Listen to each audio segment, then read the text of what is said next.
Dictation 5 second बाद start. कई बार यह कल्पना करना थोड़ा मुश्किल हो जाता है कि बिना किसी कागज और कलम की सहायता के केवल मौखिक शिक्षा परंपरा में किस प्रकार से इतने महान ग्रंथ पूरी शुद्धता जो कि आज मौजूद हैं के साथ दूसरी पीढ़ी को हस्तांतरित किए गए। अतीत के वर्तमान मोड़ पर ज्ञान के प्रसार, रचना, सृजन, संवर्धन और प्रयोग की प्रक्रिया को शिक्षा और शोध के अंतर्गत सम्मिलित किया जाता है। यह संवाद विनिमय, तकनीकी सहायता और सूचना प्रौद्योगिकी के शोधन के माध्यम से मजबूत होती जा रही है। पुनः ये सभी सतत मानवीय प्रयोगों और पहलों के परिणाम हैं। यहाँ तक कि 50 वर्ष पूर्व मौजूदा आईपैड या लैपटॉप का वर्तमान स्वरूप अधिकांश लोगों के लिए कपोल कल्पना थी।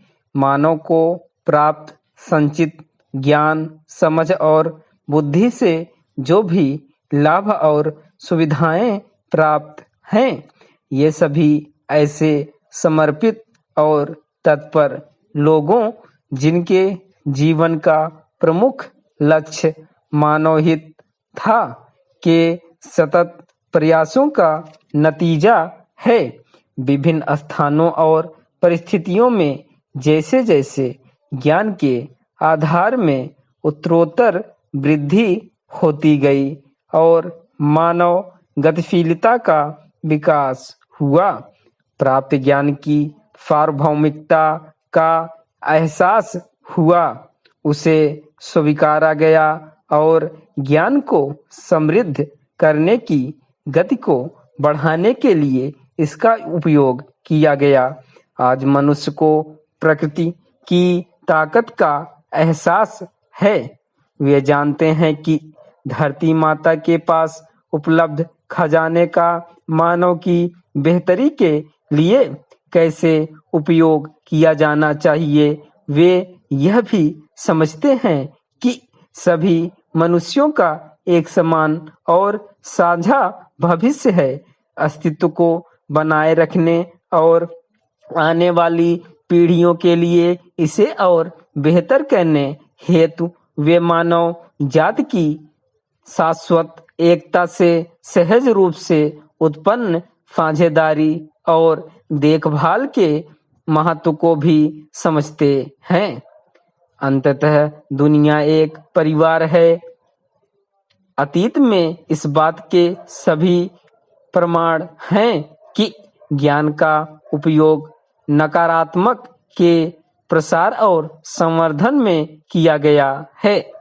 उदाहरण के लिए, जब मानव महाद्वीपों में गया, उसने वहां उपनिवेशवाद, गुलामी, रंगभेद और इसी प्रकार की अन्य अमानवीय प्रवृत्तियों को बढ़ावा दिया।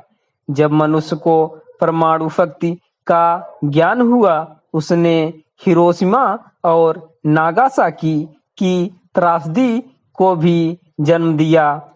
आज पूरी मानव सभ्यता कट्टरता, आतंकवाद और साइबर आक्रमण के डर से त्रस्त है।